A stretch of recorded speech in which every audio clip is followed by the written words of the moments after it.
Welcome, welcome everyone. Come on in. We have a celebration. I'm going to give you just a few seconds to get in and then we'll get started here.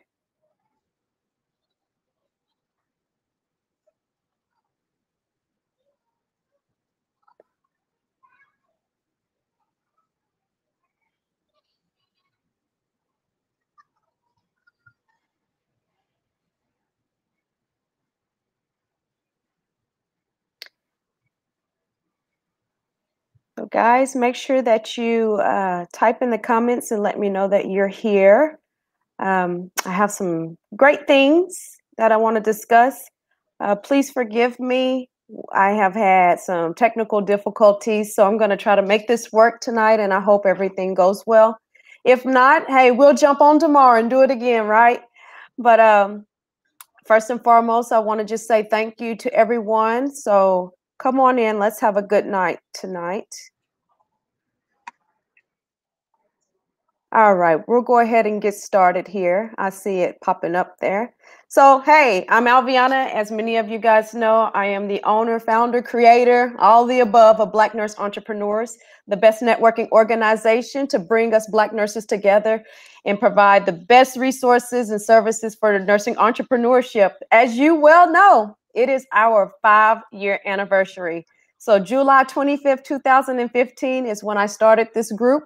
I had, when you're laying in your bed and you have those moments of, oh my gosh, I want to do something. That's exactly how that happened. So I took it, I ran with it, and we are now here at the 5-year anniversary. So I want to thank each and every one of you.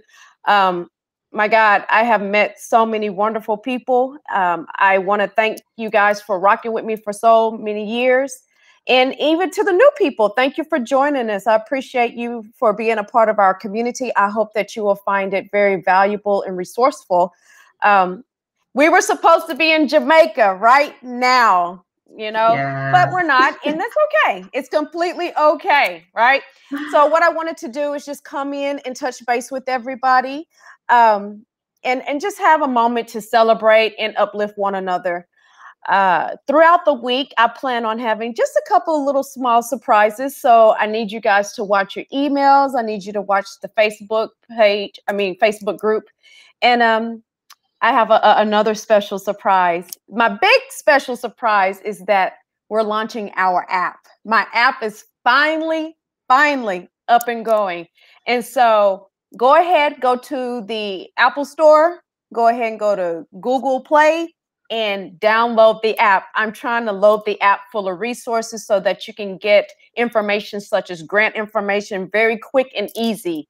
And the people that are part of our membership, you'll be able to see them. They are in a featured section within the app.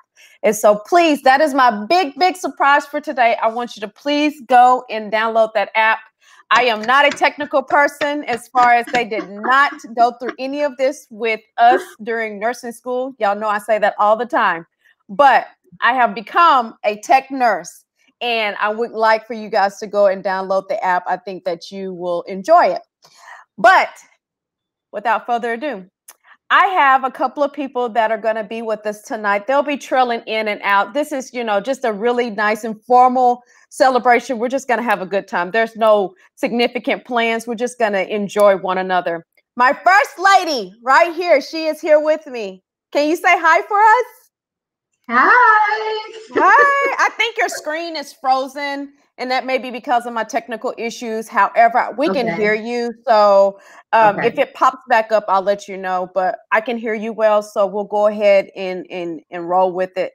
So I'm going to let you introduce yourself. I want you to tell us, because this is what I decided to do. Because we were going to be in Jamaica, I decided to invite some of the people within the group who are from Jamaica. And so what I want you to do is introduce yourself, and I want you to give us a little bit of background. What part of Jamaica are you from? And then when did you come to the States? And tell us about your nursing background. Oh, wow. Okay, so my name is Dee Marie. I am actually the CEO of a tech company as well. It's MyRA. I am representing Kingston, Jamaica. But I've been here since I was 8. So The majority of the time, everyone thinks I'm American. When I'm around my family, I'm speaking patois. And then if my friends hear it, they're like, what? Who is this girl?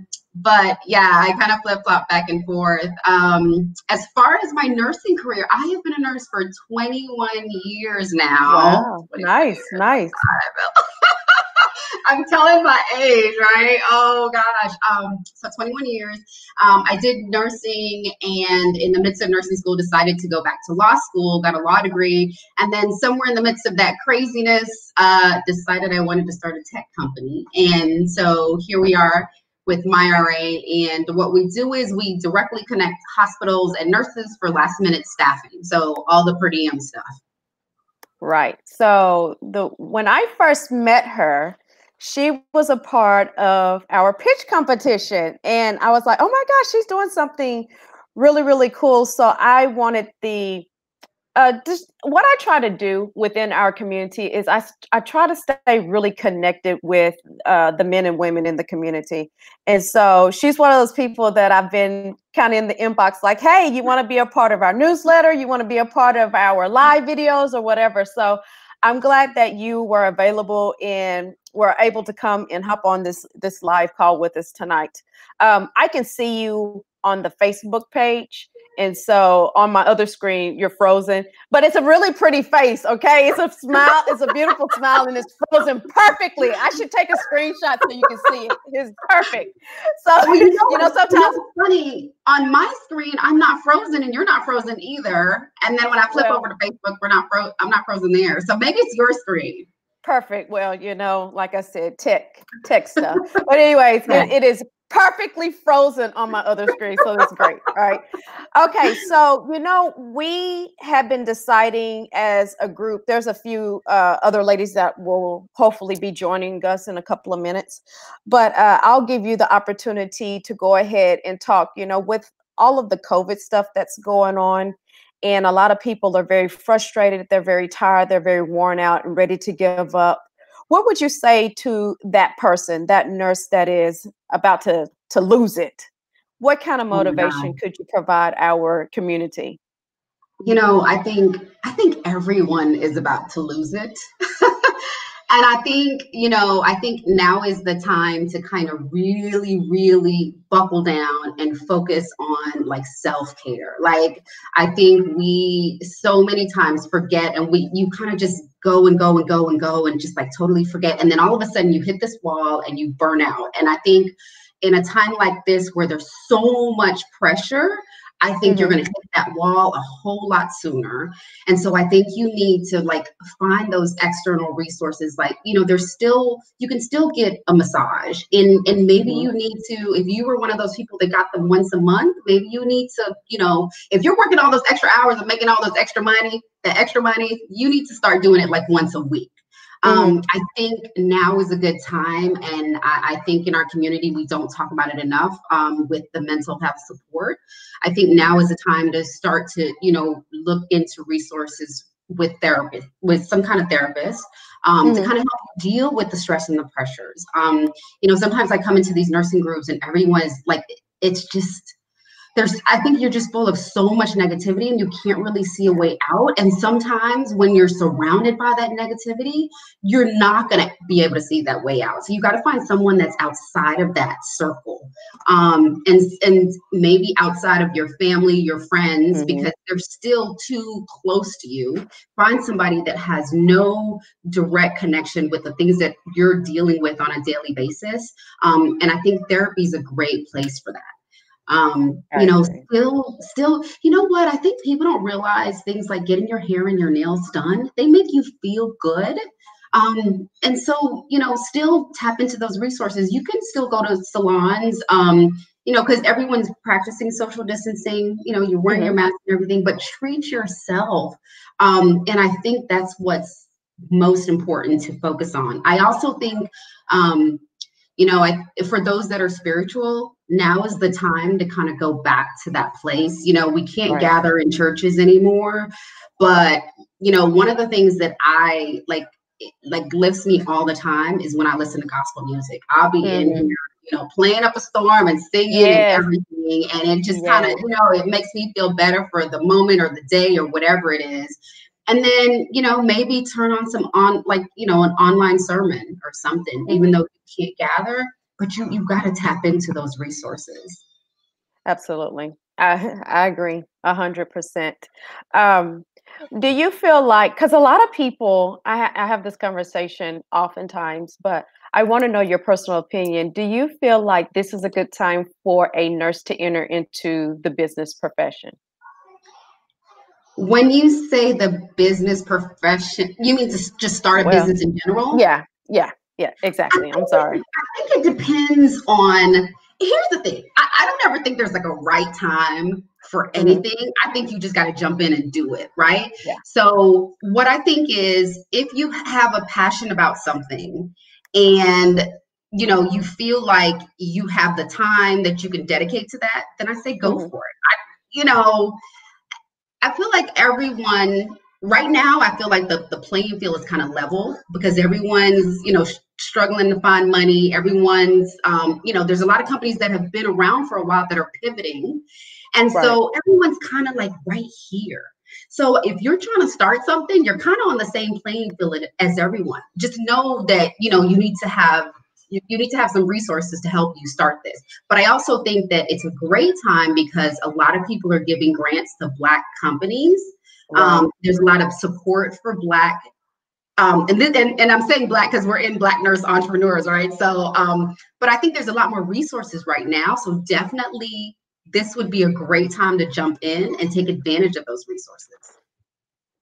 I agree. You go, girl. You said it all. I totally agree.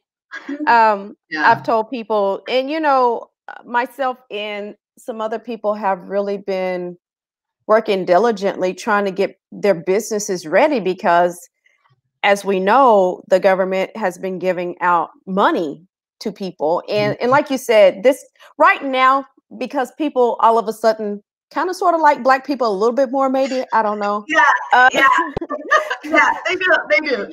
That's a whole, all right. That's a whole nother podcast for a whole nother day, right? No, I just think that it is a good time for us to go ahead and, like you said, just take advantage of it because just the time, the resources and all of that right now is a good time. And, I don't know if we'll ever have this much time again. So we definitely want to take advantage of that. But like you say, people like Black folks all of a sudden. So they're trying to give us grant money and things like that. Yeah. So, hey, we'll take it. Go ahead. And it's not just grant money, it's also resources, because I think that's the other thing. People feel like, it's all about money and I can't start something because of money. And, initially when I started my company, I didn't have any, I had a small amount of money, not enough money to start a tech company. But sometimes just tapping into resources, like people that can guide you into different places so that you meet the appropriate people to help you, whether it be structuring it, whether it be like, for instance, some of like my trademarking work and stuff I got for free because I just, somebody pointed me to somebody else that pointed me to somebody else. So sometimes it's just resources that you can take advantage of that can a lot of times make up for the money that you think you need. So it's not just the grants. There's a lot of people that are just trying to help Black folks in general right now. Right. I agree. Good job. Thank you. Let me ask real quick. I see Eva's popped in. I'm not sure if she'll be able to join us. Eva, can you hear me? Yes, I can. What? Representing Jamaica in the house with her hat and everything. She's from a Jamaica shirt. I want you guys to know I'm real Jamaican. I wanted to get a shirt, but I could not find any. Hi, Eva. Hi, Marie. How are you? I'm great. How are you? Eva, nice, like I did with I'm doing good. Thank you for joining us. Couple of things, Miss Eva. Can you still hear me? Yes, I can. Perfect. We're having some technical difficulties a little bit. I have my phone as a hotspot right now because my internet just completely went out about an hour ago. So my Okay. screens and things are freezing up a little bit, but as long as you can hear me, we'll roll with it. Miss I can Eva. see you. I can Okay, see you perfect. and I can hear you. So that's Perfect. all good. We're gonna just roll Perfect. with the punches. We want to know, Miss Eva, what I decided to do is because we were going to be in Jamaica celebrating our 5-year anniversary. Because we couldn't go, I wanted to have some of my Jamaican Black nurse entrepreneurs to come in and Yeah. first and foremost, introduce yourself to the community. Tell us a little bit about what part of Jamaica you're representing and just go through your nursing career, your business, all of that good stuff. Oh, awesome. So where's this Dr. Sharon Addison? I'm looking for her. Where is she? I know. Well, she'll be here after a while, right? She's on Jamaican time. She's on Jamaican time. Sharon is on Jamaican time. I know. She'll be here after a while, right? Exactly. It's gonna be like 30 minutes late. Yeah. Okay. Listen, in Jamaica, when you're 15 minutes late for work and somebody say you're late, I'm like, I'm not late. I'm just 15 minutes. That's right. Jamaica time. Yeah. So, first of all, I want to say thank you, Albiona, for having me online with you guys, and it's really a pleasure to be here. I have been around in nursing for so many years, maybe before some of you guys were born. Who knows? You never. But I have been a nurse for over 30 years. Wow, fantastic. Yes, I started my career in Jamaica, and then I moved from Jamaica many years ago. Did my undergrad here, my bachelor's degree here, because in Jamaica we did a diploma program. Okay. Did my undergrad here and my my grad program here, and I've been working here for many years. I started in Texas, and then from Texas to Florida. So over the years, I worked as a critical care nurse, critical care and ED nurse, and then I navigated my way into leadership from the bedside. I always say from the bedside through the boardroom to become a associate chief nursing officer. So I transitioned from that position approximately 5 years ago to launch my own business. I actually stepped away from the hospital space to step into this unknown and unpredictable world called entrepreneurship because I felt like it was time for me to build my own brand after spending so many years in a hospital, building a hospital, doing so many different things, joint commission, accreditation, training, leading, and all these good stuff. I wanted to be myself. I wanted to not think hospital and corporation and CEOs and anymore. I wanted to think outside of the box and be creative and innovative for myself. I wanted to build my own legacy, my own brand, because I knew that I had a lot that I've invested over the years in myself, and I needed to just to do something different. I just needed to build and be Eva Francis. That's what it is. So 5 years ago was when I transitioned into becoming an entrepreneur.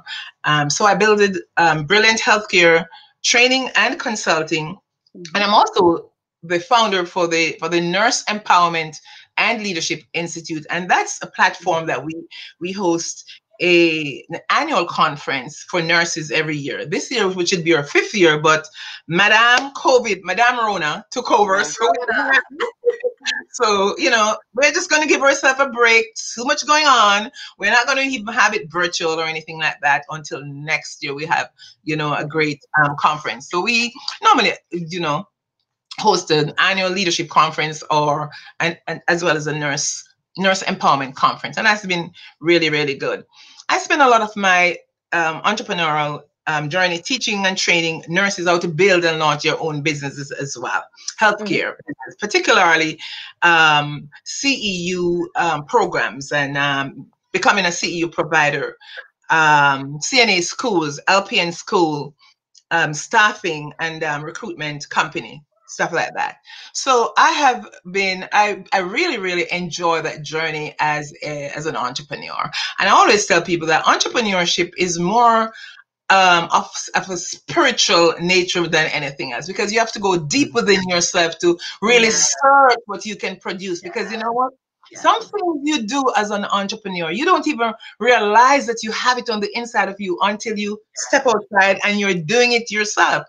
And you know, being in the hospital, working as a hospital leader is so different because you have everyone to do stuff for you. You have your secretary to fix this for you, to do that for you, and to get your lunch for you, to set your calendar for you, to book your ticket for flight when you go to places. You have everything is just laid out for you. It's hard work, but you have support, you have assistance, you have all of that. But stepping into the entrepreneurial world, you have to do everything for yourself. Your computer breakdown, you have to fix it for yourself, especially in the early years, you know. So it was not easy the first year at all. And one of the biggest mistake I made when I started my entrepreneurial journey was that I thought I was a leader. I'm a nurse executive. I can step out there and I can just launch. I don't need a coach. I don't need a mentor or anything like that. I can launch my business and it will just grow and people just come. I didn't know anything about marketing, but yes, still, I thought that it will just happen. But that didn't happen at all. I made so many mistakes the first year because I didn't solicit a mentor or a coach, and I was just winging things myself. And I did not do well the first year. And then when I realized that I needed someone to help me to structure my business, to help me with the details of the business aspect. You're a leader, but that doesn't mean you're a business leader. You know, that's when things started happening for me.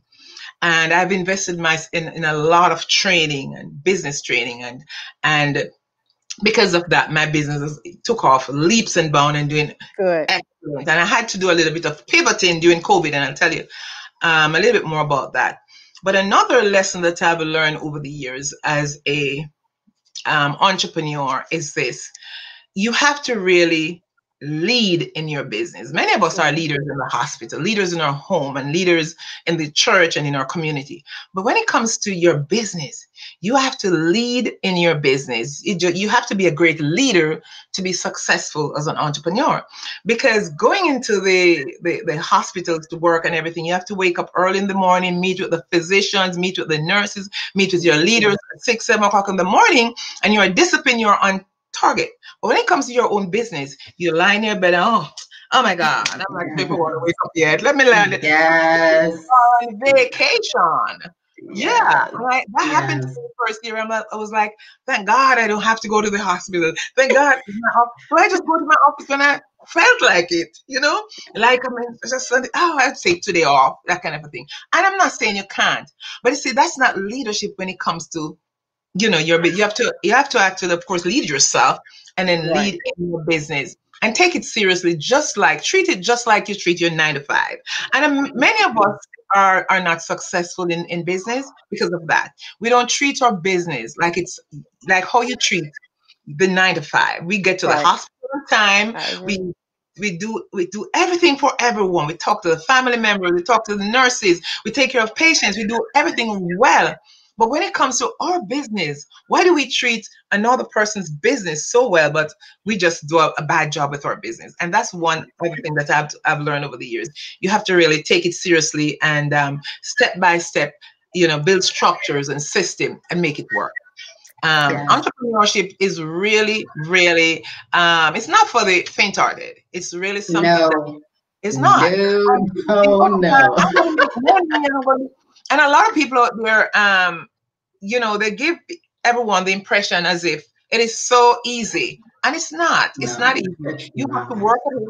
It's enjoyable. You have so much that you can accomplish, and it helps you to build your own, of course, brand and your creativity. Use your judgment, use your creativity, and launch things and build and create as much as you want. It's limitless what you can do as an entrepreneur, but you have to work at it. You have to.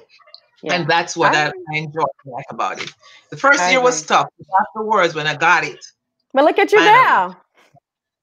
Yes. So I'll ask you the same thing that I asked Dee Marie about. A lot of people right now are struggling emotionally and are, you know, obviously this is a huge pandemic and our healthcare system is, you know, in a very tough predicament.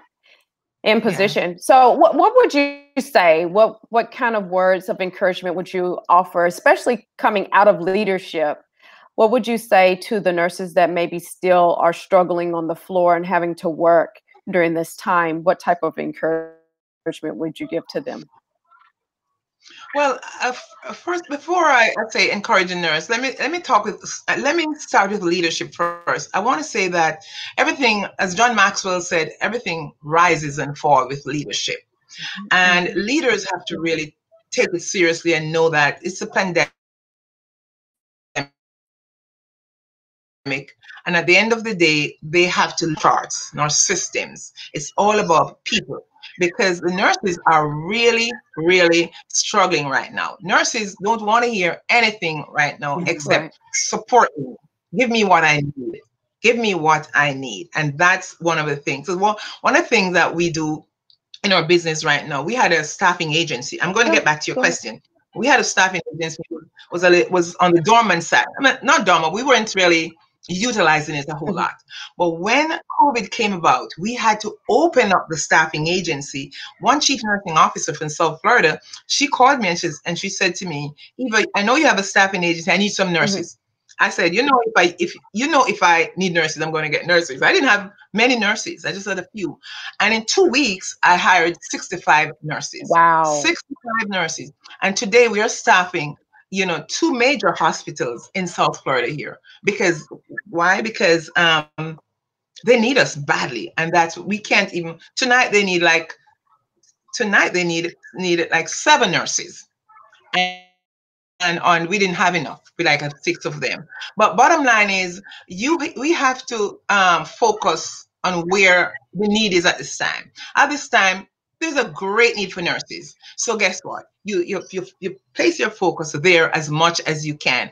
And that's what we did.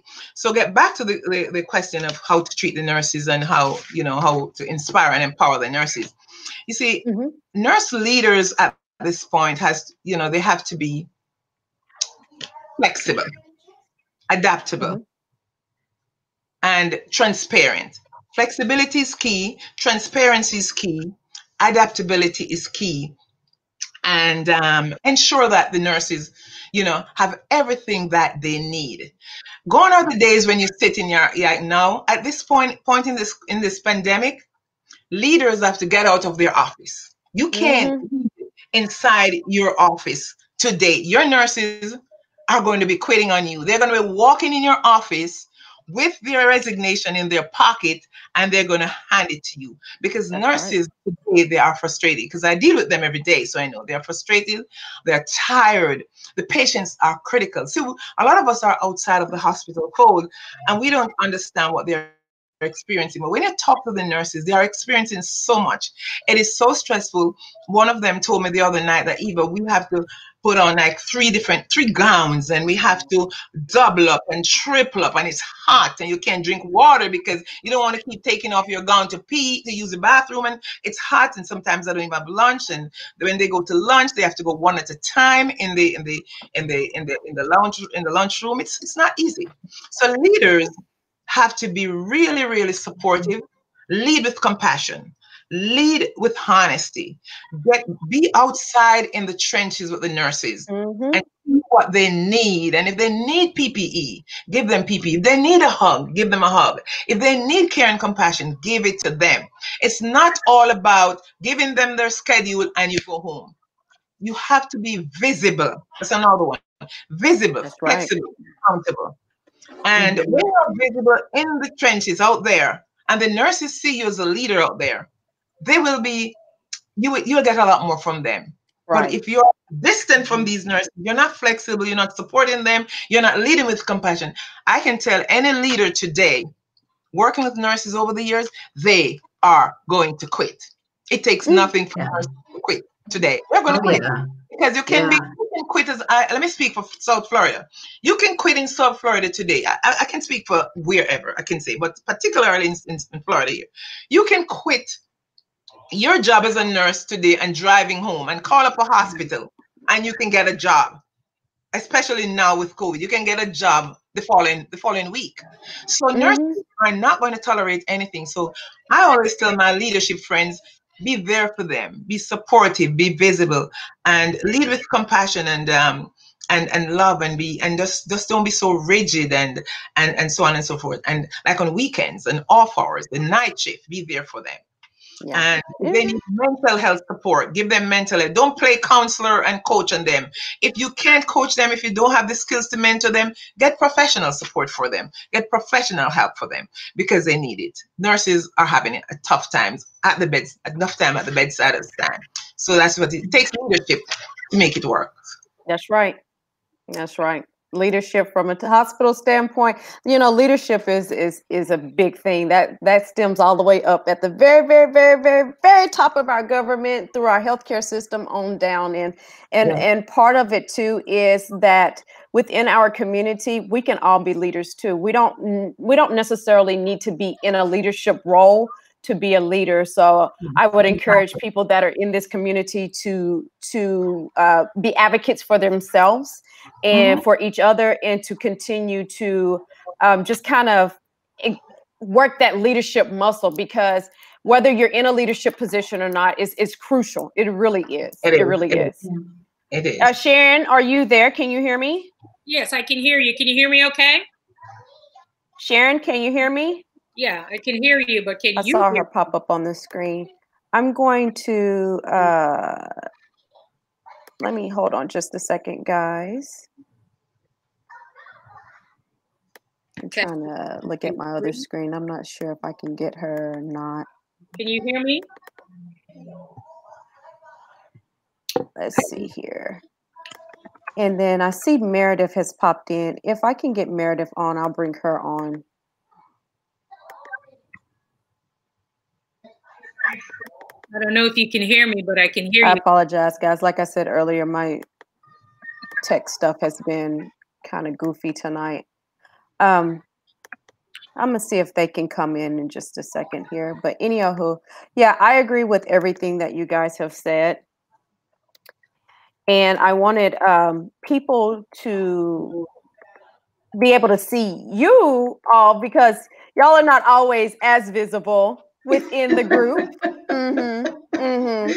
And I'm changing these things. I've been reaching out to people, so I'm gonna have y'all to come in on more and more, because we need you. What the services and the things that you guys provide, and the mentorship, the leadership, all of that good stuff. We need y'all. So I'm gonna have y'all to be coming on more and more often with me, so that the members can see you and y'all can get more and more involved in. Is that okay? Oh yeah. Is that all right with y'all? Oh, okay. Yes, definitely. I'm just making sure y'all got quiet on me. I don't know. You know, I know the computer's not working all that good, but don't get quiet on me now, okay? Okay, let me see. Sharon is trying. Let me see if I can get her again. Hold on just a second, guys. Sharon? I'm sure you have a lot more Jamaicans in the group. Yeah. Well, yeah, right? But you know, this system only allows you to have 4 people at a time. So maybe one day when I have the fancy system. You know what? I have another system that we can use one day. It's kind of like a webinar system, similar to Zoom. It has a couple of more functionalities. So we may just have a huge Jamaican party, right? I know. We all just dress Jamaican. Are y'all for that? Yeah. Okay. Yep. I'm not getting her. Dee Marie, So where in Jamaica are you from? Kingston. Oh. Okay. Yes. Before you hopped on, I was telling her that I've been here since I was 8. So the only time I speak Patois is when I don't even remember it for you to even know that you were Jamaican. I don't yeah, you're an American, Dee Marie. You're an American. Listen. As long as my ackee tree is in the backyard, I'm a real Jamaican. Listen. What about I have my pear tree, my ackee tree, mango tree, coconut tree. What about soursop? Okay, I don't have soursop. nice. I don't have soursop. So you have an ackee tree here in the I States? have an ackee tree. Yeah, I have an ackee tree, mango tree, pear tree. We have cane and banana tree. You have all of that? I have all of that in my backyard. So I'm more Jamaican than you if you don't have that in your backyard. I don't have any of that, but I eat it all the time though. I buy that stuff. All right. Oh, you know what? I will bring you. Listen, I'll bring you some pear because the pear tree. I mean, I have tons. You know the big pears. I have tons and tons of them because it's pear season. Listen, you got to explain pear to Albiona. You don't know what is pear. It's avocado. Oh, avocado. Oh. Hey, look, I like avocado, pears, pears, all the pears. Okay, it doesn't matter to me. You explain pear to Sharon, are you there, Sharon? I'm here, but I don't know if you guys can hear me. Sharon, can you hear us? I can see you, Dr. Sharon. You can see her? I see everybody. We can hear her too. I see everybody. Okay, if y'all can hear her, Dee Marie, go ahead and kind of take over a little. I can't hear her and I can't see her. So tell her to go ahead and talk. Give her everything that what we've been doing. Give her the rules. Okay. I've been watching. Oh, you've been watching. Okay. Yeah. So Sharon, you have to tell us where you're from.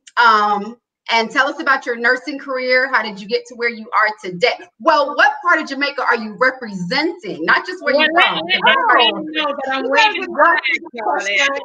part of Jamaica are you representing? And tell us about your nursing career. How did you get to where you are? And then tell us, give some kind of positive motivation to the nurses that are having to deal with the pandemic that we're going through right now. All right. So I come bearing gifts. What is that? What kind of mango is that? That's American mango or Jamaican mango? I don't even know if it's a Julie mango. I'm gonna think of Julie. Listen, if you don't have East Indian mango, no. If you don't have stringy, it's stringy mango. If you don't have stringy mango, But I'm representing Montego Bay, Jamaica. I came here when I was 12. Okay. Sometime in the 70s. No wonder you guys have an accent. And let's see, nursing. I always wanted to be a nurse, but I went into a different path. I worked in the airline industry. I stayed in that capacity for about 8 years. And then decided that, it would be great for me to revisit what I said I originally wanted to do, because I always felt that becoming a nurse, I could live anywhere in the world. And because I was also involved in radio, it was crazy. I told people I became a nurse so I could be a DJ. Then I have to really explain it. I said, since I get fired, I have a job. But a true story. I mean, I thought a little bit about that, but yeah, that was one of the things that I made a career change, and that was around 94 and 97. I became a registered nurse, and so I have no regrets with doing that. But I do remember when I was in the nursing orientation at that time, they said, well, usually nurses would last around maybe 30 years, but we're lucky if we get 20. And so I always had in the back of my head, 20 years and I'm out. I used to think that way, that would be it. And it was like almost like it was a timer set in my head. Words are powerful. I think somebody mentioned that earlier, in the thoughts that we have. So I really knew like 20 years and that was it. How would I consider doing something different? So in 2014, I had a conversation. 2013, my mom and my aunt, they were in Jamaica. My mom used to, go and visit her sister. My aunt said she wanted to speak to me. So I flew down on a Tuesday to come back on a Friday just to have a conversation with my aunt. And I wrote about it in a book that was just released by one of the individuals here. And she's so dope, Michelle, right, in an anthology. And I told a little bit about that story, about a conversation I had with my aunt. Now, a lot of people will know that sometimes, when you live in the Caribbean, our parents sometimes will leave. So they will leave us with a family member and then come America, right? Yes. That was my story. Yes. America or Canada or England. And it was 2 years. And my aunt Just amazing. This woman, she writes in shorthand. Some people, you know, she would just write in shorthand. She loved poetry. Everything about her was just read, read, read. We had television, everything we ever needed, but we just read so much. And because of her, my love of books and travel and my just those 3 years were just incredible. So of course I'm going to go back and speak with her. And she said, you know what, it's time. She said, it's time you and your sisters and your siblings, it's time you start your own businesses, right? And it's a total of 7 of us. And that's what she said. She said, you know, you guys are incredible. You've supported a lot of people and it's time. There's so many nurses in the family. Why don't you just all start your own nursing business or something like that? You know, she just spoke into my life and I really thought about it. And so I came back 2013. It was March 1st of 2013. And I continued working at a space where I was a select a shift. That means select a shift. I was never on anybody's staff since early 2000. Just always fortunate enough wherever I worked there. And I remember they started to down staff. And I was asked by the manager, she said, they're offering part-time. Do you want part-time? And I said, no. She said to me, why don't you really go and do what you want to do? You know, the last time I spoke to you, you were somewhere walking on fire or something like that. You know, I went to an Anthony Robbins event. Yes, I actually walked on hot fire, coal. That was something else. So, you know, I just had these things that people saw that I should be somewhere else and doing something else. And like Dr. Eva is always telling me, Sharon, are you sure you didn't miss your calling to be a pastor or something? You know, I've always had that. People say, what is it that you really want to do? And so 2014,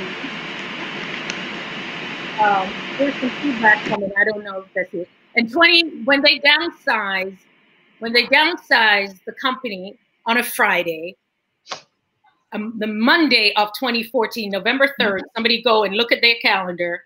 I registered my now home care. Let me just switch my headphones back in. All right. So after 1 year, can you guys hear me? I can hear you. We can hear you, but I think we lost Alviona. I can hear her. Alviona? I can hear Alviona.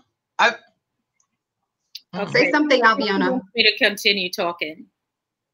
Say something. I don't think she's not saying anything. I don't think she can. I'll text her. But the thing is this, after they downsized in the hospital the Friday, I registered my company the Monday. And it was time, because sometimes we stay in spaces where we know that it's time to go. But for me, I started to prepare myself in advance. When people ask me, were you able to leave bedside right away? No, it took 4 years.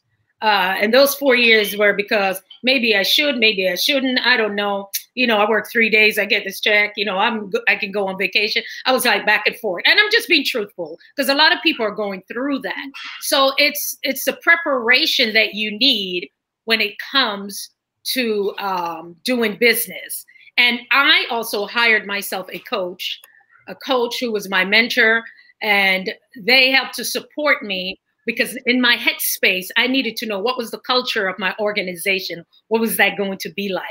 I need a certain structure. I think Dr. Francis spoke about, you know, when you're your own business, you could just lay around. I don't know, when do I get up? When do I go? So I needed structure. And structure was really important becoming an entrepreneur. So a lot of people may say, I want to quit. I want to leave now. Have a plan. Have an exit plan, an exit plan. And also, you know, just like we invest in everything else, invest in that coach, that mentor, that person who's going to really hold the space for you and show up. See, your friends don't have to. My sisters didn't have to. They're nurses, or one is an IT executive. They're tired.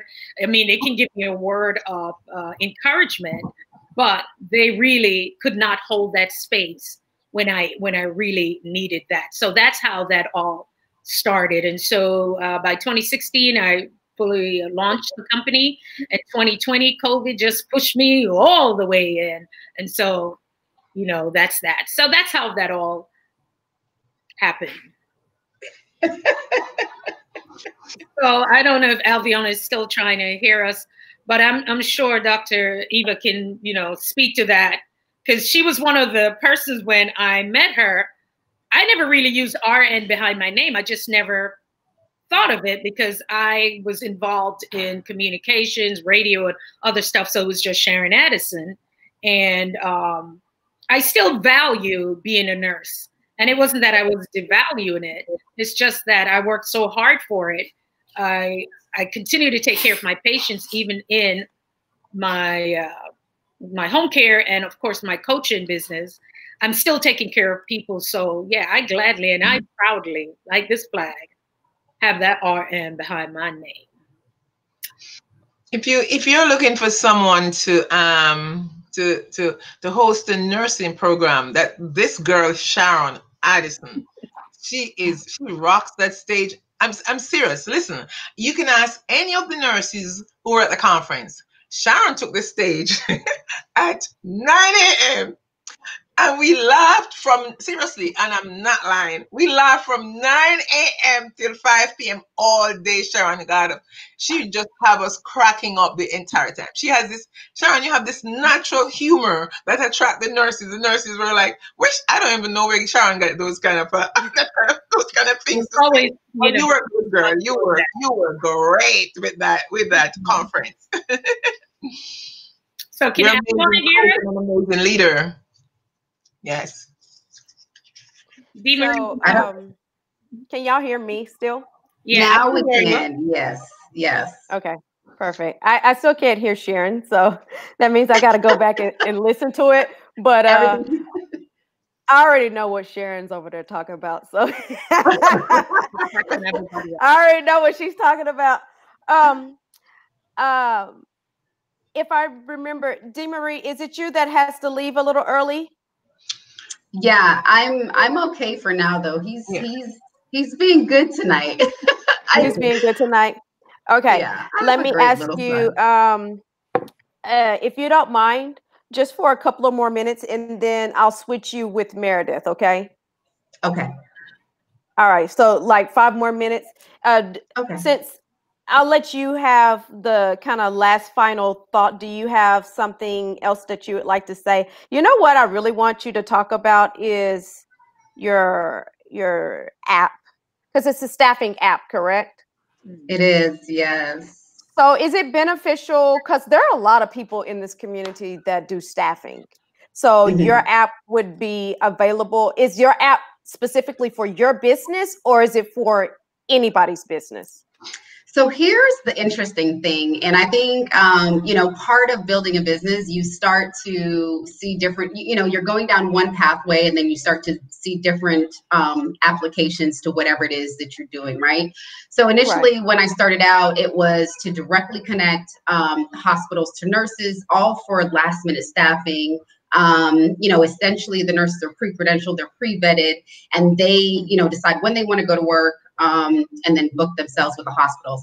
In the midst of designing it, I started to have conversations with individuals that had staffing agencies and didn't have like a full circle resource.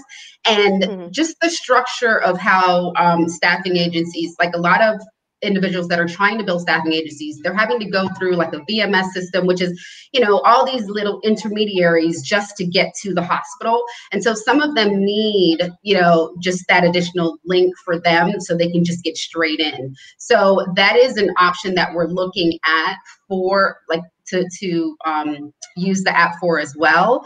And I'm having conversations with individuals of how to best serve them that way. So potentially it will be not just for my RA, but also, for other agencies as well. Okay. Gotcha. Yeah. Cause I was thinking, I'm like, there are a lot of staffing businesses within this community. And I think that would be something that would be really good for you to connect with those people on eventually as you start branching out into I've got to figure out who they all are. The thing is, I think with B&E, like I pop in and I see posts and stuff, but I don't exactly know what everyone's doing because everyone isn't as vocal. You see, the repeat individuals that are, constantly doing something, and I can kind of tell you who those folks are. But I think, some individuals, how you have like the Facebook stalkers, they're just kind of like in there and they're like seeing what's happening, but they're not really saying anything. And so I think Is that it's what you are? So now is such a great time for if you really want to tap into the staffing market, Dee Marie, this is the time, because Yeah. now, I mean, everybody looking, all the hospitals, they are like right now at Jackson Memorial Hospital in South Florida. Jackson had to get nurses from out of state to staff their organization. Some hospitals have to get, our local agencies cannot even staff them. So this is a time where anyone, I would say anyone who have staff, was a staffing agency, just step in right now and just seek them out, whether you call the leaders or communicate with them or email them. It's really a good time because the hospitals are crowded, literally crowded. Yeah. They need nurses. And their nurses, a lot of them are sick and have to take 2 weeks off to get clear until they are COVID clear. And they literally are short-staffed. So I would say this is a great time to step into the staffing industry, because as I said before, I was doing training and consulting, but when COVID came, I had to resurrect my staffing agency, and that's a good idea. Yes, yeah, that was a good idea. Okay, so you bring up a good point, because you said that I just don't know who all is in the staffing industry. Guys, look, I created a really nice directory. I need you guys to get into the directory. Okay. So we know, because with the that's part of B&E, because it's so big that it's very hard to figure out who does what unless they're very vocal people. I want to be able to showcase your businesses. I can't showcase your business if you're not in the directory. And I want to be able to click on, there is a listing for staffing. I want people to click on staffing and see all of my staffing agencies listed there. And they can pick and choose and figure out who they want to work with or whatever. And that goes for all of the businesses that are here in our community. I created that because I wanted to be able to direct people straight to you without having a bunch of like, oh, I don't know her number, I don't know her pages, I don't know, go straight to the directory, and there they are. So you bring up a good point, Dee Marie. Okay. All right. Well, guilty. I will make sure I am in the directory. It's good to hear from you. If you don't mind, this Jamaican connection. Absolutely. We'll do it again, right? I'm going to switch you out definitely. With Meredith, if you don't mind. Nice seeing you guys. Sharon, we have to connect. Yes. Eva, we're like in the same city, and I've never seen you in person. Where are you? Are you down south? I'm down south, like Palmetto Bay. Oh, you're all the way down there. That's where my nurses go. All my nurses, I send them down the side a lot. Well, but it's a shame that we're like in the same city, and I have to see you online. We got to get together after COVID. We got to get together. We have to. Okay.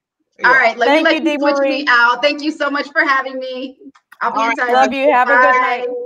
All right. Talk again. Okay. All right. Let me see if I can bring Meredith on now. I finally get to see Alviona. She still can't see me or hear me, huh?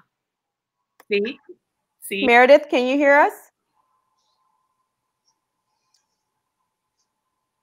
Can you hear us, Meredith? Can you guys hear Meredith? No. Okay. I'm just making sure, because I've been having trouble hearing a few people. I know she's here. And maybe it'll be able to pop on here. I see her. Can you hear us, Meredith? Wonderful. But we can't hear you. Wonderful time of the year. Mary. Are we live on B&E? Because my family want to watch it. Yeah, we're live in B&E. Oh, okay. You just say she just texted me and said I can find it. Okay. I see you, Meredith. Wow. Let's see. I don't know. I don't see an issue on my end. Maybe she would have to click off and then come back in. Maybe click off. Everything is open. And none of y'all can hear her. I can see her, but I can't hear her. She clicked off. She'll be back. Can you hear me, Alviana? Oh no, Meredith. She's gonna come back in.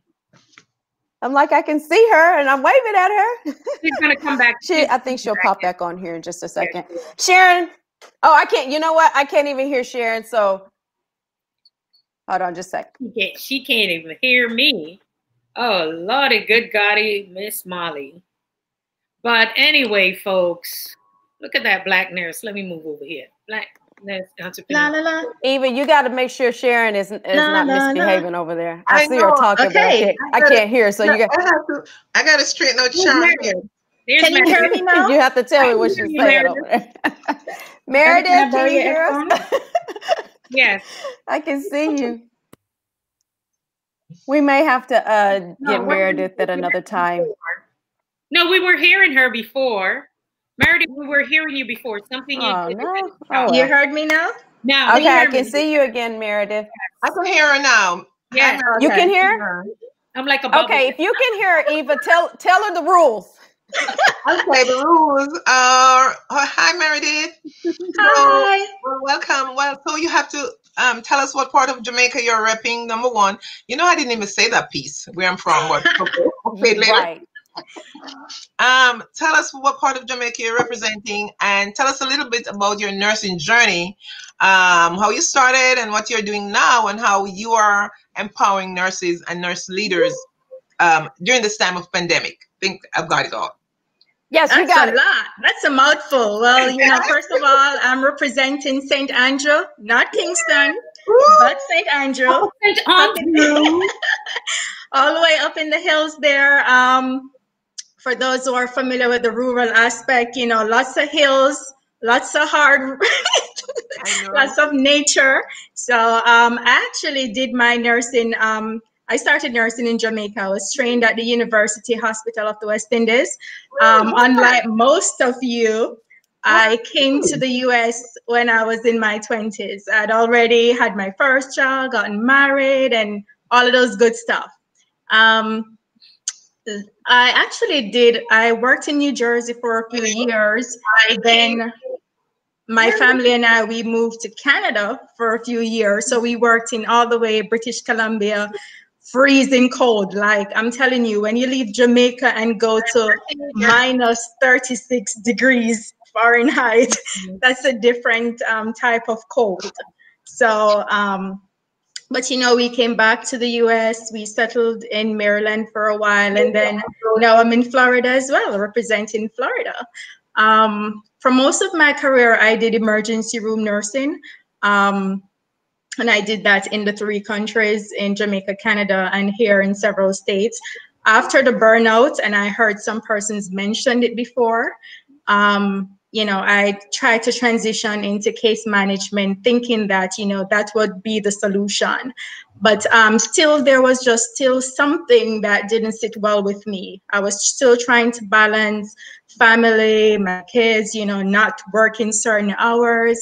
And I just got to the point where I was like, you know what, I need something else to do. And for those who know me, I am the person who will just do something.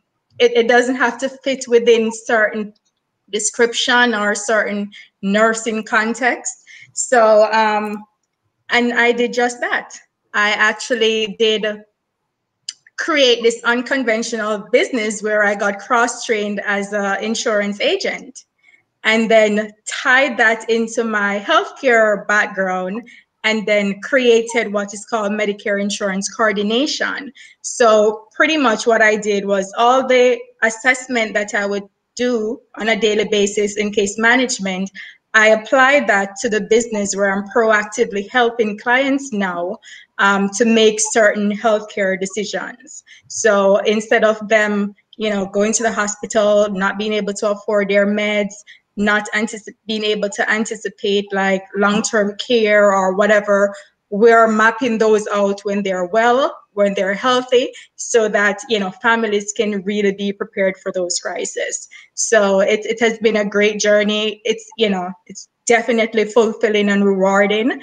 And I've also gone on to help other nurses to do the same as well, to create businesses in those areas. So a long journey, but here we are, and I'm just in the presence of greatness, and you all just inspire me so much as well. Awesome. Wow. Nice. What batch were you in, Meredith? I'm in Orlando, Central What Florida. batch were you in at UA? What nursing batch did you graduate in? 106. Oh, you're a baby. What did you say? Batch, I didn't even know they're going to batch 106. What batch were you, Dr. Eva? I was in batch 82. What? 106? That's not too far I away. was in batch with Miss Burton and those people. Well, she was still there. Yeah, Miss Burton, I forget some of the names, but we just had our anniversary, our 30th anniversary just recently, our batch reunion right here in Florida. It was awesome. Wow. Yeah, she wasn't even born when I was when we graduated. 82, right? Yeah, probably 1 year after. So, Meredith, can you hear me, Meredith? I can hear you, Sharon. Yeah. So my question to you is, many of the nurses, so are you like a nurse advocate, or is there I am a nurse advocate, but I get paid through the insurance companies. So a lot of times, you know, nurses want to help low income groups and case management or whatever. You actually have to charge those people who actually need help. You know, so in my role, I can provide those services without charging them because I'm being paid by the insurance company once I help them to select certain health plans. Wow. So it's really, you know, being able to meet one need while getting paid to provide another service. So what are some of the things that you're hearing from nurses? Because, you know, a lot of nurses would say, I'm tired, I'm ready to get out, my back hurt, I may need a hip replacement, my knees, you know, I just had enough. So when nurses come to you and they say, this is what they'd like to do, this type of business, what are some of the questions you ask? Or do you have some form of assessment to make sure that maybe they just don't need a vacation or maybe do something else? How do you kind of, you know, kind of figure out who is who? Exactly. That's a tough one. You know why? Because as nurses, it's easy to pick up an extra shift here or there if you need to make some money. So unless you really have an underlining why you don't want to be there 24/7, 12-hour shifts or whatever. So, you know, it may not make that much difference because you're not going to stick to whatever it is that you're trying to accomplish. Because I tell people, being an employee is very easy compared to being an entrepreneur. Because you're thinking about this thing 24/7, you're creating things, it takes creativity, you have to think outside the box, and oftentimes you have multiple roles. Like I'm HR manager, I'm everything you know, everything. Most times you're a one-man show until you can outsource that help. So unless you're really ready to commit to that change, unless you're really getting ready to put the work in, don't expect anything to be handed to you. And of course, that's the reason why, you know, under 8% of business owners actually succeed, because it takes time. You know, you have to give it time. And a lot of discipline. Discipline. Yeah. And Dr. Eva, you being in leadership, now this is my thing. So a lot of nurses would say, I'm tired of bedside, I'm tired of this, I'm tired of that, because I'm certain you've heard it. What are your thoughts on people, you know, trying something different and people knowing that they have a choice? So maybe they can try some other form of nursing or even leadership. And how do you spot those people who are leaders on the floors? Because some people will just think that's all they can do. For the nurses who want to stay, and how do you go about supporting those folks and really mentoring or steering somebody in the direction of where, hey, maybe you should consider leadership, or something different? Well, I always say everyone have their own sweet spot in nursing. Everyone has a specialty, but sometimes they just don't know it. And I think it's unfair for sometimes for us to encourage nurses to quit their job and become entrepreneurs. Number one, it's not for everyone, as Meredith said. It's not for the faint-hearted. This entrepreneurial journey, it's scary, it's unknown, it's a lot of work.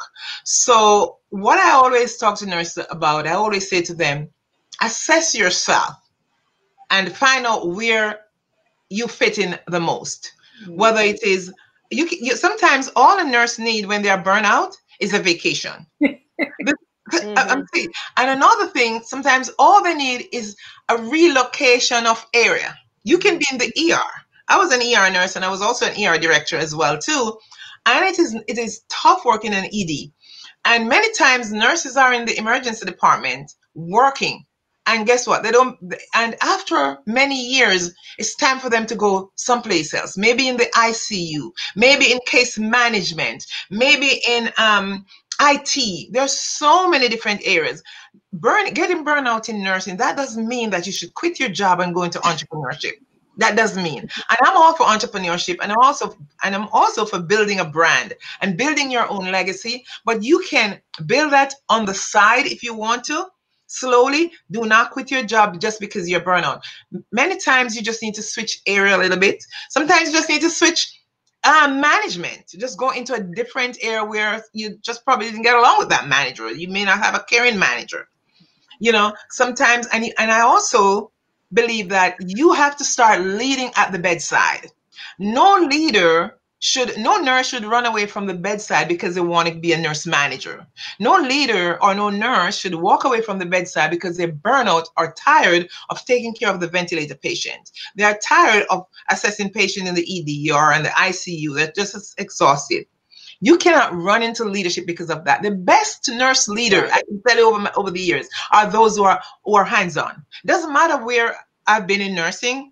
I worked before you came on. I was sharing this with Albiona, that I've navigated my way from the bedside to the boardroom, up to the C-suite as an associate chief nursing officer.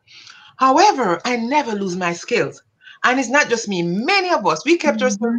I mean, we're not going to go and take 6 ER patients or maybe 3 fresh open heart right away, that kind of thing. But you know what? I'm able to walk in the ED. I'm able to walk in the ICU when I'm rounding. And if someone's drip, if a nurse has a wrong drip, a dopamine drip or amiodarone drip or any drip, and it looks crazy like it's not going right, I can tell. I'm a leader, but I can still do these things. And I make effort to actually keep myself up to speed with the clinicals. So I'm just saying this is that every nurse, you have to lead from the bedside and don't run into leadership because you don't want to take care of patients. Go into it because you love what you're doing. You love what you are doing, and you can spot the great leaders as well. So my suggestion and my advice to nurse is to find your sweet spot. Find what you like. Some nurses are great with case management. Some nurses are great with OR. Some nurses are great med-surg nurses. And some of us are great with creating and being innovative and want to test out the entrepreneurial journey. And if you test out the entrepreneurial journey and it didn't work for you, go back in the hospital and work. Go in a physician's office or whatever. You can start whatever you want to do. It's not always about business. Business, like, it's more spiritual than anything. You have to really search deep down within and decide exactly what you want to do and do it from within. Exactly. That's just how I see it. Yep. Powerful. So Meredith, you hear that one? Keeping up your skills, girl. Are you ready? Of course, always. Are you ready to start an IV right now? Always, girl, always. As a nurse leader, I still was one of the best IV starter. And if any of my staff is listening to you on this line, they will tell you it's true. I can still start IVs. Exactly. There you go. The Black nurse entrepreneurs. What about those who are saying, okay, you know what? I still want to do this, but I want something else on the side. And that's what I did for many years. I was one of the nurses who continued working as a nurse right? And creating these different streams of income. And I tell nurses, and we've all heard this, and I'm sure Meredith will agree, that your job is the first investor Exactly. in your company and what it is that you want to do. And because when you become an entrepreneur, it takes discipline. And it is going to take some fun. So maybe Meredith, you can speak a little bit about that, when you started, and then you can, ask Dr. Eva any questions that you want. But how did you get started? And did you have to put some of your own, skin in the game, some of your own finances, or people who were able to invest in you? Yeah, can you still hear me? Yes. Mm-hmm. Yes. Okay. Yes. So, and that's a good question, because when I started, I knew I didn't want to work full time, but I'm one who believes have a guaranteed source of income, because that first, when you're starting a business, it's all about expenses. You're going to be paying for everything. So, don't expect to generate an income or even a profit right away.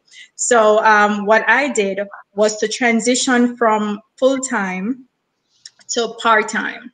And then when part-time was getting a little bit overwhelming, I transitioned to PRN, which meant, I can call the shots and, I can set certain hours or days that I can devote to something else.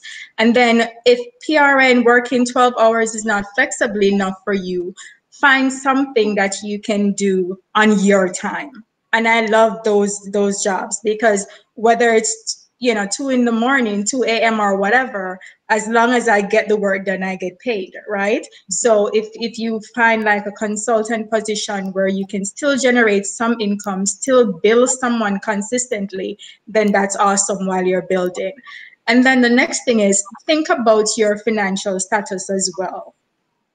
Do you have a support system? Do you have a working spouse that can continue to cover the expenses or the bills while you're growing your business, while you're building the business? So don't just, say, I'm quitting, I'm tired, I'm going to start a business, but you still have your mortgage, you still have your student loan, you still have your car payments, all the insurance. You're going to be frustrated, because as soon as you're not generating that amount of money to cover your bills, you're going to quit. You're going to find a job to pick up those pieces. And you cannot be creative. You cannot learn if you're broke. You cannot grow if you're broke. You cannot scale if you're broke. So you have to have some money, some investment. And of course, I used up my savings, because we got a brick and mortar location, we signed a lease. I wasn't going to default on those, payments. So I had to, dip into whatever we had. But of course, make informed decisions. Think about, all the options. See if you need to get a loan. See if you can do it from your savings. So do a real good financial assessment before you move forward. Wow. Perfect. Dr. Eva was like everything with you, agreeing. Really. She's so right. She's so correct with that, because you really cannot be innovative and creative when you don't have money. Mm-hmm. If you're broke, it's not going to work. You're just going to be worried every day, and you're not going to be building and creating your business. It is so true. Mm-hmm. And one of the things I just want to add to what Meredith said is that when you're selecting or choosing what aspects of a business that you're doing, yes, you're going to look at the area that you like most, but also you have to take a look at the market. What is working? Mm-hmm. What am I offering? Is that something that the community needs? Or am I solving a problem? Or I just say I have a business? Because sometimes you have some people have some great names of business and some great business model, but is it great in nursing? Is it working in healthcare? Or is it working in the area that you want it to work? So you have to say, what is working? What do I need to do? What problem do I need to solve? I'm going to start a business of photography, but who am I going to? A lot of people out there are consultants, but who are you consulting? Who are you consulting? And is that so nice?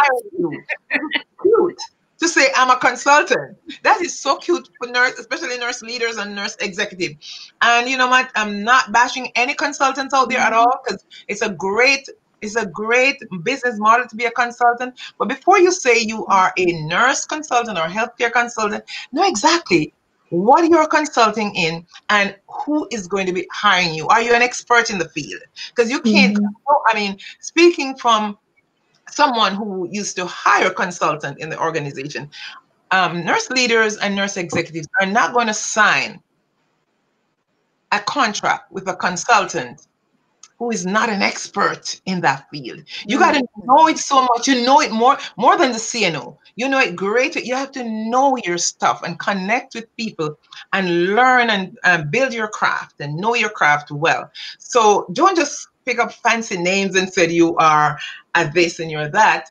Really know exactly. Make sure that you understand what you're doing and there's a market for it. And that's how success will come. Harville, can Aviona hear us or no? I think she can probably hear you. She can hear you. Can she hear you? Ask her. Can Albiona hear you? I cannot hear Albiona. Yes, ma'am. Ask Yes, her no, I can hear her. who we are and what this is about. I didn't hear what you said. Just ask her to do a quick recap on who we are and why we're here, because a lot of new people came on. She wants you to do a quick recap of who we are and what we are here about. Who wants me to do the recap? Dr. Sharon. Oh boy. I know who we are and what we are here about because a lot of new people just came on. Gotcha. Well, this first and foremost, this is our 5-year anniversary for BNE. Again, I apologize. I'm kind of coming in and out because I can't hear fully. I hope you guys are able to hear me. But we were supposed to be in Jamaica celebrating our 5-year anniversary. And because we were not able to go, I wanted to bring on some of my fellow Jamaican Black nurse entrepreneurs and allow them to kind of tell you about their business, their nursing background, where they're from, and what they're doing, but also to provide you with a little bit more just that motivation and encouragement, either whether it's from a business standpoint or a nursing standpoint or just in life in general. I think that part of the power of BNE is being able to network and connect with each other. So again, I thank each and every one of you guys for jumping on this call with me and just celebrating and keeping the name of Black Nurse Entrepreneurship uplifted because, you know, we're a networking organization. So what that means to me is that we have to stay connected with one another and keep each other uplifted. So that's the gist of what is going on today. For those of you who just jumped on, like I said, I'm gonna have to go back and listen to part of the replay because I can't hear Sharon. I couldn't hear Meredith, but I can see them, and I see Sharon waving her flag and stuff. So I know she's representing Jamaica well. So I have to go back and look at it. But again, I just appreciate everybody who's jumped in and just watched. And I see your comments over here. I'm watching everybody's like, happy anniversary. Thank you. Happy anniversary. Oh, this is good. So I'm glad, and I'm hoping everybody is enjoying we're just the conversation. That's all I have. Miss Eva, you'll have to tell me when somebody is saying something or what have you, okay? Sandra Cleveland said hello. Shakendra Brown, I guess when we were talking about having your job, it's your vehicle to get you to where you want to be. Yep. Dee Marie, who was on before with her staffing app. And Lisa Cooper said congratulations. Sanja Kelly Brewster saying, yes, loving it. Leonie Charles, Debbie, wow, a lot of people. Sharon Kelly, Ruth, and quite a few people. Debbie, Tammy, Thomas, quite a few people here. And one of the things I'll say really quick, when I decided to move fully into entrepreneurship, and I think last year we launched RN2 CEO, because one of the things I was concerned about when we are nurses, we're so busy, we really weren't taking care of ourselves. And it was about taking care of our business and also taking care of ourselves, because I did not want to go into entrepreneurship not taking care of me, mind, body, soul, and spirit. And the people that I hired to work with were these 7-figure coaches. And the reason why it's not even their 7-figure, because I've never asked them about their money. I didn't care about that. I wanted to know why they think the way that they do, why they chose to do certain things. Because that's why people will say, well, when you sit with them, do you ask them about their money? I'm like, no, that's the last thing that's on my mind. I wanted to know, how do they make certain decisions? And that was it. I'm like, are you guys superhuman or what? I didn't really say that, but I wanted to know about how they did certain things. And one of the things that I learned with disciplines, and when I would go to some of these masterminds and convention, I would think I'm in the gym by 6:30. By the time I'm going in, me and my other coach friend, like, girl, we're going in 6:30. We are ready. Oh, they were done. I'm like, what time do you guys get up? 4:30. I'm like, 4:30? I'm crazy. Get 4:30. Just the discipline. And so I started to find out that they had routines, certain things that they did, certain books that they read, and how they did things. They didn't do everything the same day of the week. Everything was done differently. And that to me, once again, fascinated that, okay, I can make this a part of my life. So sometimes too, when people tell you about investing in yourselves at a different level, right? You start to speak and think differently. And like Dr. Eva said, what problem do you solve? Who are your clients? Right, Meredith? Like, who are these people? Like, you can take care of these folks, but guess what? Somebody has to pay you. Mm-hmm. So all of those things, because I found out what I was doing was kind of cute. I just had like a hobby, an expensive hobby. On the radio, I was on local cable television. I was a local celebrity. Here's money. What money? Right? So it took a while for me to really get serious about business, and then it wasn't so much fun anymore until I brought my personality and how I could put all those things together. So I'm just saying that for all the people who are listening and thinking about becoming an entrepreneur, for wherever you need to go, you need somebody who's a couple steps ahead of you, so you can figure out what are some of the things. So back over to you guys while I drink my lemon and mint.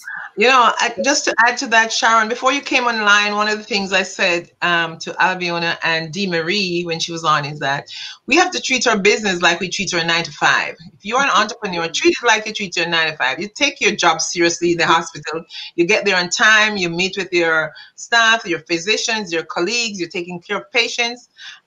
When you become an entrepreneur, it's not like you're on a vacation, because that happened to me the first year. I was like, oh my God, it's a vacation. I don't have to do this. I don't have to be on time. I don't have to do that. But I had to learn fast that it doesn't work like that, because after 6 months and you make no money, you got to change up things a little bit. And then another 6 months, you're not making money. You're just utilizing using your savings. That's not good, because you have to change some things. So you have to look and assess yourself and ask, do I just have an expensive hobby that looks cute and sound cute and nice banners and nice pictures and brick and mortar and all these things and nice posts on Facebook, or I'm making money? Because it doesn't matter how pretty your business look. If you're not making money, you have to, after a while, you have to stop and think, am I in the right direction? Am I doing the right thing? Because you can't work a year and you're not generating income. And nothing is wrong with starting all over again and change what you're doing. Sometimes maybe what you're doing is not working. So it's time to see, who do I need to start serving? How do I need to build my craft? What kind of coaching do I need? And another thing with us as nurses, we have to remember that we have to invest in ourselves. You see, a lot of times we get a lot of free stuff from the hospital. The hospital love to give away to nurses a lot of free things. And we have to change that mentality when we get outside in the entrepreneurial world. It's not free anymore. And we as an entrepreneur, we can give away as free as much as we can. But there comes a time when you have to put your feet down and say, you have to invest. You can't give away your service. And I'm saying this to all entrepreneurs who are listening. Just ask yourself, are you charging your worth? Are you charging what you worth? Because sometimes we don't believe in our products. We don't believe in ourselves. We don't believe in what we're doing. So we shortchange ourselves. And we only shortchange ourselves because of our mindset and our belief. You don't know that what you're doing is so good.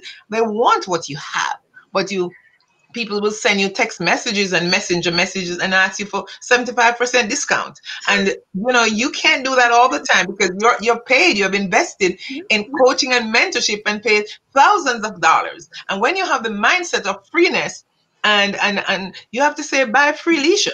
Meredith, what do you think about that when, you said you also had to go, and Dr. Eva, that was so good, gems. Meredith, when you had to use, like you said, you had to use your savings and step up, because I have a brick and mortar, and girl, I was so cute going in my office, my Starbucks coffee. Were you making money? Were you making money? No, my husband was like, how long are you going to see that lady? I said, oh, the lady up the hill. He said, you've been going up there 2 months. You making any money yet? Like, so that's why RN to CEO. Girl, I was just being a nurse. Exactly. But let me jump in for a minute. Yes. Two things. One, in certain areas, you have to, most people think you get a website, you register your company, you get an EIN, and everyone will know that you're in business. Yeah. So that was my, thought process. I was like, I'm a nurse and I'm offering all of these services, like it's printed all over my face, ask me this, but it's not. So of course, you have to go on all of those platforms. So those free interviews that you do, there's a place for it. All of those networking events, there's a place for those too, because it is getting the word out. You have to get the word out, because unless you're showing up and you're sharing what you're doing and people start knowing what you're doing and trusting that you can provide certain solutions, then they're not going to trust you. It's just like trying to get married on your first date. So people will want to form relationships with you before they utilize your business. So I wouldn't say, if you're not bringing in a profit in 3 months or whatever, then, stop your business, because sometimes you'll have to creep before you walk, just like baby stages. So that's why it's important to have transitional goals, have the system in place so you can transition and not try to walk right away. So there is a place for exposure, for, getting the word out before the business start coming. So what tips would you give entrepreneurs who are thinking about it? They're nurses, they're not ready to quit. So what are some tips that I'll be all the time? We're getting some feedback. There you go. Trying to plug in. So what are some of the tips? Because you said you were one of the ones that you had to use a little savings to start things out. So how did you kind of prepare yourself so those who are listening can have an idea? Because like I said, mine was a 4-year thing. It's all because I wasn't really ready to run a business. Tell folks how you were able to make exactly. So mindset-wise. One, be money smart. You have to know about money. So do your financial needs assessment. If you're not familiar with it, go look it up. Look at your income, look at your expenditure, and balance them. And then the second thing is schedule your time. The time, if you're going to work your 9 to 5 or you're going to work your 3/12s or whatever, know that you're going to work full-time and overtime in your business. So set aside those times that you're going to dedicate and really dedicate, not just treat it as a hobby, just like, we probably did at some point. No more waking up this time or going here, we're our own boss, whatever. But set those hours for yourself. Clock in to your job, to your business. Exactly. Clock in. And do that. And I'm talking, and I need to pinch myself and do a lot more of that too. So and then network. You have to change your group. I used to, I pretty much have a different set of friends now than I had before. where you can talk with some people. They can complain every day. They can spend hours on the phone with you talking about how things are hard, or they cannot make it ends meet, how they need a change and they're frustrated. And if you have the same conversation with them next week, the same complaints. Next month, they'll be at the same place. So change your circle.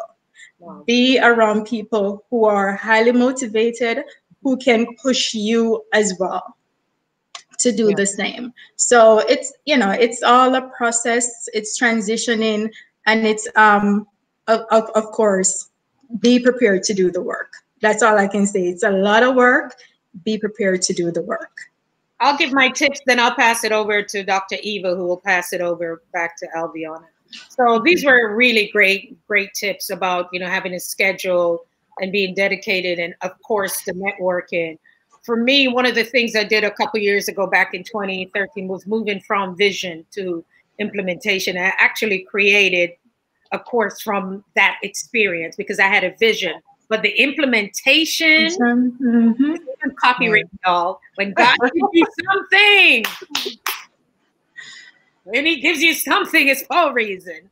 And so I did that system because it was moving from vision to implementation. And how did I do that? One of them was the idea of the business. Yes, everything, get it registered, all that stuff, whether it's an S Corp, C Corp, whatever you decide to do, all of those things. The EIN had all of those things. But then, once again, when Dr. Eva said, what problem do you solve? Who are your ideal client type, right? How do you find these people? Okay, how do you find these people? How do they find you? Networking was a big thing. How many days out of the week do you need to network? Social media, get the freebie stuff. Also, what I had to learn to do was to project. I even had to learn a business plan. I used the SBA. I was giving that to my clients back then, the link on how to just create that business plan and, start to project 6 months worth. And so New Jersey is one of the states, if you're going to form a home care, you can actually have an office in your home, believe it or not. So do you need a home, and do you need a house or a brick and mortar? And then I figured I could have a virtual office space. Girl, I did my research. So do all of your research and relationships, because I volunteered with a lot of the doctors for over the years with the medical mission. When I needed patients, I just showed up because they've seen me work for over 10 years, working for free. What do you need? I need hey doc, I need a couple of patients. Okay, talk to my secretary. Build in relationships, folks. Exactly. It doesn't always have to be money for whatever you need. People in the church, wherever. And so those are some of the things. And funds. People always ask me, how can I start a business if I don't have any money? Do some of the work and find out what it is you may need. They're angel investors, believe it or not. They're people who will invest in your business, even some family or non-family members. I had that happen to me in the most beautiful way, but integrity is the key. I had that. Because people need something to invest in. People keep saying, I have a business idea, but nobody may not. People will, but you have to have something. Give God something to work with. Give them something to work with. So yes, people will support you. You can get it. A lot of you right now did not apply for that EIDL. You still have time. You still have time to do it. Believe it or not, the amount of people that I told you'll be shocked when I add that up, how much they got. God bless them. And that's it. You just spread the love. So yeah, network, find other people who can support you. Dr. Eva, to you, and then to Alvia. The only thing I want to add to that is, and that's great, you and Meredith has actually covered, both of you have covered it. I want to say, though, that it's not all about social media. At times, when you talk about networking, you can network off social media a lot. You can find your client outside of social media, because there's a market away from social media. If you're in the consulting space, and if you are in the a lot of spaces, I should say, you may not find your clients always on social media, because from my experience, what I notice is this check signers, executives who are signing your checks for business and for contracts. They're not on Facebook. True. They're not on Instagram. They're barely on LinkedIn without a picture. They're barely on LinkedIn. They don't even have a picture. Very few of them. People who are signing your checks, very few, some of them are on LinkedIn, but you're not going to find them on Facebook. So if you want to get contracts, if you want to, You ready for me to close it out now? Not yet. Not Right. yet. Not almost, yet. I'm almost there. You got to shake your head or something. Not yet. Okay. Sorry, you'll have want to some overturn contracts, it. if you want to, I'm almost done, Albiona. If you want contracts, if you want to connect with hospitals and companies like that, you have to literally go to them. You have to email them. You have to find the leaders. You have to find who are the decision makers. Decision makers you can barely find them on social media. Because they don't have time.